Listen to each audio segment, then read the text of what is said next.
हर हर महादेव। देवों का देव महादेव जी के चरण में प्रणाम करती हूँ, मेरा प्रणाम स्वीकार हो। माता गौरा पार्वती के चरण में प्रणाम करती हूँ, मेरा प्रणाम स्वीकार हो। गणपति ललनमा के चरण में प्रणाम करती हूँ, मेरा प्रणाम स्वीकार हो। सब गुरु भाई बहनों के चरण में प्रणाम करती हूँ, मेरा प्रणाम स्वीकार हो। माता और पिताजी के चरण में प्रणाम करती हूँ, मेरा प्रणाम स्वीकार हो। गुरु भाई बहना, मैं एक कथा सुनाने जा रही हूँ। इस कथा को पूरा सुनिए और रहस्य जानिए। हर हर महादेव, घर घर महादेव। गुरु भाई बहना, एक राजा थे। एक राज में राजा थे, उनकी 3 रानियां थी। गुरु भाई बहना, पहले के जमाने में एक राजा कई भी विवाह कर सकते थे, क्योंकि वो राजा थे। उनके पे कोई दबाव नहीं रहता था और कोई रानियां का कोई तकलीफ नहीं। गुरु भाई बहना, जैसा ही वो राजा 3 विवाह किए थे और राजा का 3 रानियां थी। लेकिन गुरु भाई बहना, दुख की बात तो ये है कि उन रानियों का संतान नहीं था। गुरु भाई बहना, राजा बड़े दुखी रहते थे और तीनों रानी से बराबर प्यार करते थे। लेकिन गुरु भाई बहना, बड़ी रानी को छोटी रानी तनिक भी भाव नहीं दिया करती थी। बड़ी रानी को राजा भी थोड़ा सा कम भाव दिया करते थे। गुरु भाई बहना, राजा के द्वार पे एक दिन एक साधु महात्मा आए और भीख मांग रहे थे। राजा के द्वार पे आए और भुनभुनाते मन में फुसफुसाते चले गए। राजा का बड़ा दुख हुआ और मन ही मन कहते हैं कि अरे, ये क्या कारण है? मेरे द्वार पे वो महात्मा भीछा नहीं लिए और मन ही मन फुसफुसाते चले गए। आखिर क्या कारण हो सकता है? क्या बात हो सकता है? ऐसा मन ही मन सोचने लगे राजा और महात्मा के पास जाके कहते हैं कि महात्मा जी, आप सबके द्वार पे भीछा लिए और मेरे द्वार पे आप भीछा नहीं लिए। आखिर क्या कारण है हो सकता है? और मन ही मन क्या तो बड़बड़ाते निकल गए। गुरु भाई बहना, वो महात्मा बोले, मैं निपूतों का धन नहीं खाता हूँ, मैं उसके धन खाता हूँ जिसके घर में पुत्र हो। तेरा तो पुत्र है ही नहीं, तू तो पुत्रहीन है, तो तेरा दरबार पे भीछा कैसे मैं लूं? मेरा भी बच्चे खाएंगे तो निसंतान हो जाएंगे। तू तो निकटी राजा हो और तुम्हारा दान पुण्य करना व्यर्थ है। तू तो कभी किसी को दान पुण्य करता ही नहीं, कोई पूजा पाठ मानता ही नहीं हो। गुरु भाई बहना, राजा बड़े आश्चर्य में पड़ गए और कहने लगे कि हे महात्मा, मैं आपके सामने हाथ जोड़ती हूँ, विनती करती हूँ, आप मेरे घर में जाके चलकर और मुट्ठी भर भोजन ग्रहण कर लीजिए। और सारा लोग तो मुट्ठी भर अन्न देते हैं, मैं आपको जितना आप ले जाएंगे उतना अन्न दूंगा। गुरु भाई बहना, महात्मा बोले, भला द्वार द्वार भटकने वाला बोड़िया भर चावल, बोड़िया भर गेहूं जौ कैसे ले सकता है? मैं तो मुट्ठी भर का भागीदारी हूँ, मुट्ठी भर तो मुझे मिलता ही नहीं और बोड़िया भर कौन मुझे देगा? इतना कहकर महात्मा दयालु थे, राजा के साथ राजा के घर चल दिए। राजा ने अपने रानी को पुकारे और रानी को कहने लगे कि हे रानी, इन महात्मा को प्रेम पूर्वक भोजन कराओ। गुरु भाई बहना, तीनों रानियां ने महात्मा को भोजन कराए। अब राजा कहने लगे कि महाराज, मेरा संतान का प्राप्ति कैसे होगा, आप ही बताइए। महात्मा बोले कि लो, मैं मुट्ठी भर अन्न देता हूँ, ये अन्न को बनाकर भोजन और तीनों रानियों को खीर खिलाना और इसमें एक चावल भी बचना नहीं चाहिए। तीनों रानी खाएगी और गाय का दूध में, और जितना देर तक भोजन बनेगा उतना देर तक घी का दीपक उस जगह जलाते रहना। गुरु भाई बहना बड़े प्रेम से बड़ी रानी घी का दीपक जलाई, स्नान ध्यान करके गाय का दूध में खीर बनाई, और खीर बनाकर तीनों रानी ने बंटवारा करके, जब बड़ी रानी सोची कि हम भी खीर खाएंगे, तो छोटी रानी बड़ी रानी का खीर अपना थाल में पलट ली गुरु भाई बहना, और कहती है कि इसमें तुम्हारा हिस्सा नहीं है। गुरु भाई बहना बड़ी रानी जो थी बेचारी चुपचाप आंखों से आंसू टपका ली और कहती है कि मैं तो इतना मेहनत से भोजन बनाई हूँ, कितना प्यारा कितना अच्छा से भोजन बनाई हूँ, कितना बढ़िया भोजन बनाया मैंने खीर, और ये तो मुझे खाने नहीं दी। हे भगवान, हे महात्मा जी, आप ही इंसाफ करो। गुरु भाई बहना छोटी रानी और मंझली रानी दोनों भोजन की।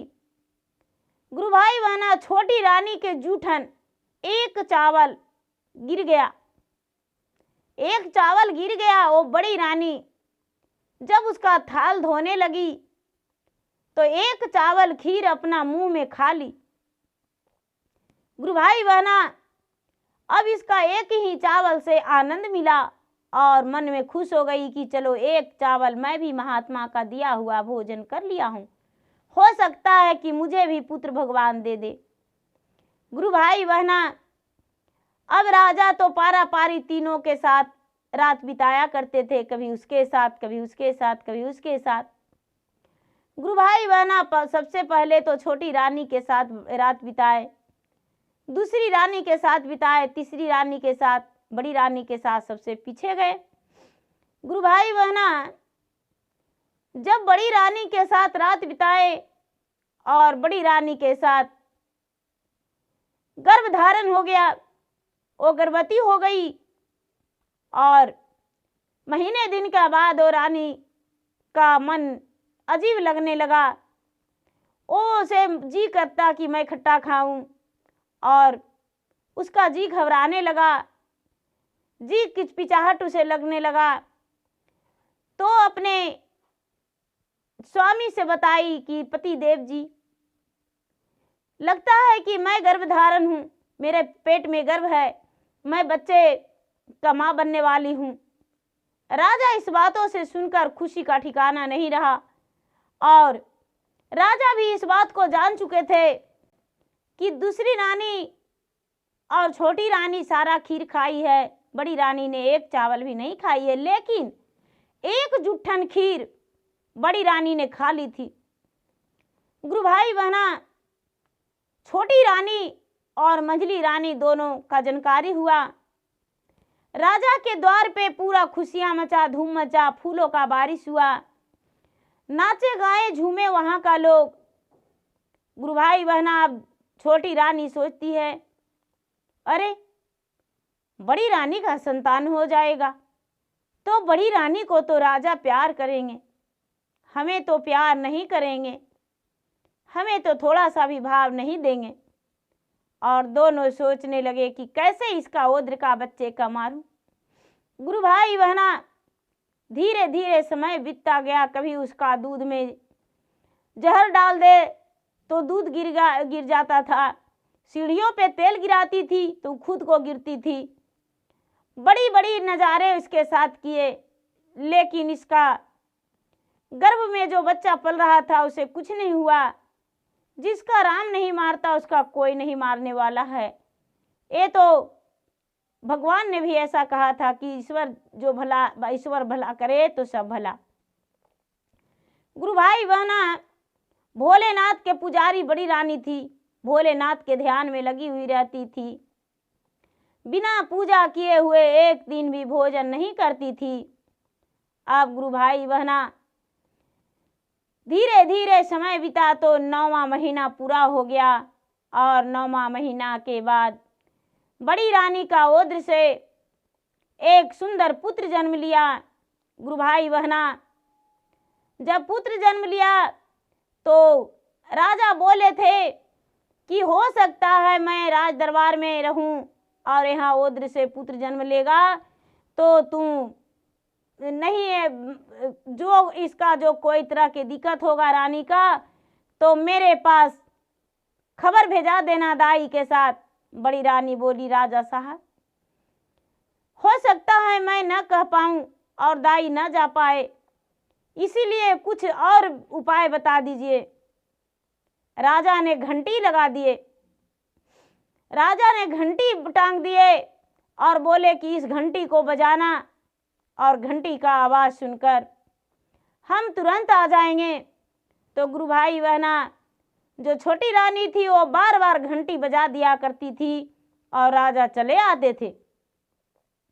जब रानी का दर्द होने लगा और प्रसव का तैयारी हुआ, प्रसव होने लगा तो बड़ी रानी घंटी बजाई और राजा नहीं आए। हजारों बार घंटी बजाई लेकिन राजा नहीं आए।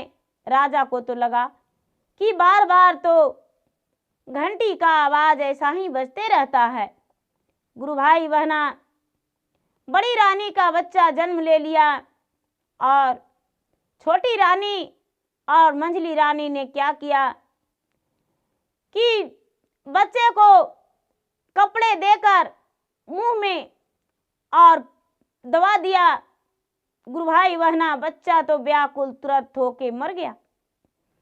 गुरु भाई बहना और बच्चा, और जो बड़ी रानी थी वो तो दर्द से पीड़ित थी, दर्द से व्याकुल थी। बच्चा रोया भी नहीं और बच्चा तुरंत जन्म लिया और बच्चा का मृत्यु हो गया। गुरु भाई बहना, राजा को खबर गया कि आपकी बड़ी रानी जो बच्चे का जन्म दी है वो मृत जन्म दी है।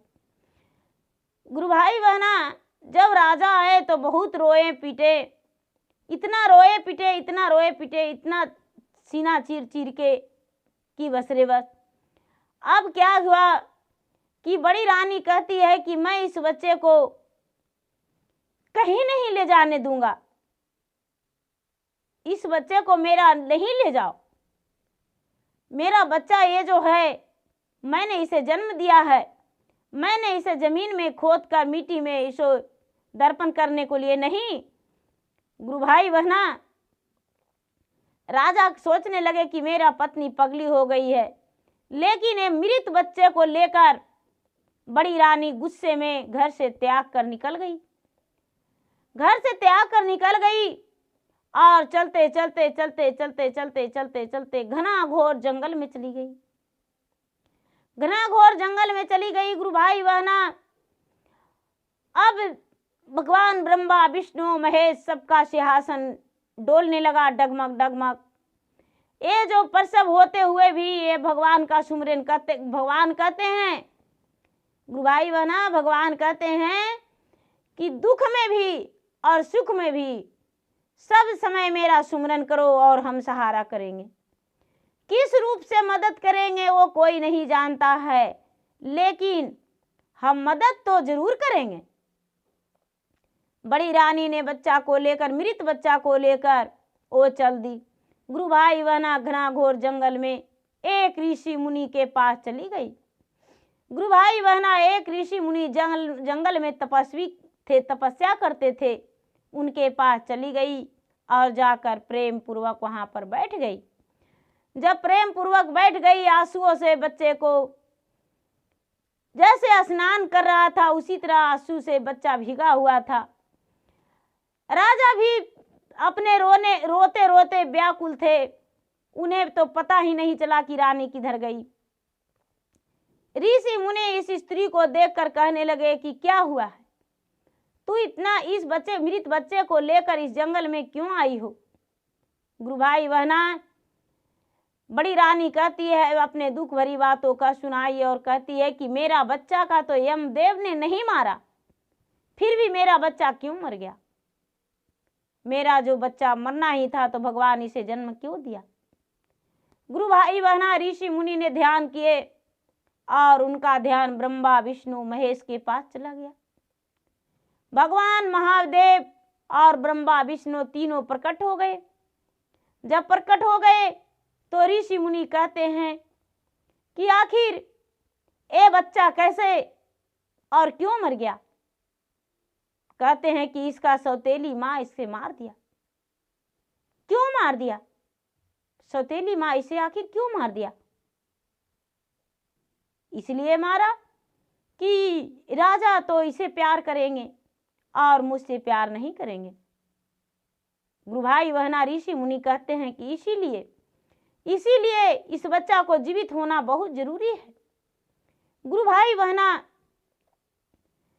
राजा वो जो बड़ी रानी का बच्चा था, भगवान भोलेनाथ ब्रह्मा विष्णु अमृत जल छिड़क कर उसे बच्चा को जिला दिए और बच्चा होश में आ गया। बच्चा जी गया। गुरु भाई बहना, जहाँ भगवान प्रकट हुए, जहाँ कैसे बच्चा जीवित नहीं होता। बच्चा हाँ हाँ करके रोने लगा। गुरु भाई बहना, बच्चा जब रोने लगा तो सीने से बड़ी रानी लगाई और बच्चा जी भर के दूध पी लिया। गुरु भाई बहना, तब तक कई दिन बीत चुका था और भूखे प्यासे बड़ी रानी भी थी। गुरु भाई बहना, तब तक ये राजा जो थे, राजा खोजते बिलटते इधर उधर टहल रहे थे, घूम रहे थे और रानी का खोज में लगे हुए थे। रानी को खोजते खोजते उसी वन में उसी ऋषि मुनि के पास पहुंच गए और जब अपने बड़ी रानी को और बच्चे को देखे तो प्रसन्न हो गए, खुश हो गए और खुश होकर अपने पत्नी को सीने से लगाकर कहते हैं कि चलो अपना घर। कहते हैं कि महाराज, इसी ऋषि मुनि के पास हम अपने बच्चे को जीवन पालन करेंगे। जब मेरा बच्चा बड़ा हो जाएगा तब हम अपना राज को जाएंगे। राजा और रानी उसी ऋषि मुनि के पास रहने लगे। राजा को जब भी धन घटता था तो अपने मंत्रियों से चिट्ठी लिखकर भेजकर और मंत्री से द्वारा धन ले आ जाते थे। लेकिन गुरु भाई बहना, बड़ी रानी एक महल में रहने वाली और ऋषि मुनि के पास रह के और बच्चे का प्रतिपाल किया। जब गुरु भाई बहना बच्चा 12 वर्ष के हो गया तो बड़ी रानी अपने बच्चे के साथ, अपने पति के साथ राजमहल प्रवेश की। तब तक ये दोनों रानी एक भीख मंगनी की तरह हो गई थी। गुरु भाई बहना जब बच्चे का देखी तो इसे तो शौक लगा और मन ही मन कहती है कि इसे तो मैंने मार दिया था, लेकिन ये बच्चा कैसे फिर से जीवित हो गया। गुरु भाई बहना, राजा जब अपने बच्चे को लेकर प्रवेश किए घर में तो दोनों रानी को एक दासी से भी बेहतर सजा दे दिए। कारागार में दोनों का बंद कर दिए और कारागार में उन्हें जेल की रोटियां खाना पड़ा और जेल में दोनों का गुजारा होने लगा। गुरु भाई बहना, ना तो समय से उन्हें भोजन मिलने लगा और ना ही तो अच्छे वस्त्र, और उसे जैसे कारागार में रहते हैं उसी तरह उसे बंद कर रहने पड़ा। वो बच्चा से दर्शन नहीं होने दिए राजा। जब आए तो देखे, लेकिन बच्चा पर उसका कोई हक नहीं मिला। बेटा कहने का भी हक उसे नहीं मिला, क्योंकि पहले वो बेटा का हक खो दी थी। तो गुरु भाई बहना, भगवान जो चाहते हैं वही होता है। भगवान चाह लिए तो बच्चा जीवित हो गया। गुरु भाई बहना, भगवान यदि चाहते हैं तो पत्थर में भी जीवन आ जाता है और पत्थर भी बोलने लगता है। उसी तरह गुरु भाई बहना, रानी का पुत्र जैसे जीवित हुआ। हे भगवान, हे भोलेनाथ, सबका आसरा पूरा करें महाराज। जैसे उस रानी को आसरा पूरा किए और उसका मरे हुए बच्चे को जीवित कर दिए, उसी तरह हे प्रभु, आप सबके खुशियां आंचल में दे दीजिए और सबके गोद भरा रहे। कितने बहने हैं जो अपने सिंदूर के लिए, अपने पुत्र के लिए आपके सामने आंचल फैलाते हैं, उनका खुशियां पूरा कर दीजिए और प्रेम पूर्वक महाराज आप उनका खुशियां लौटा दीजिए। हे गुरु भाई बहना, वीडियो अच्छा लगे, मेरा वीडियो अच्छा लगे तो मेरा वीडियो को लाइक कीजिए, और यदि आप नए हैं मेरा चैनल पे तो मेरा चैनल का सब्सक्राइब कीजिए और शेयर कीजिए बेल आइकन घंटी को दबाना ना भूलें। धन्यवाद। हर हर महादेव, घर घर महादेव। प्रेम से बोलो शंकर भगवान की जय।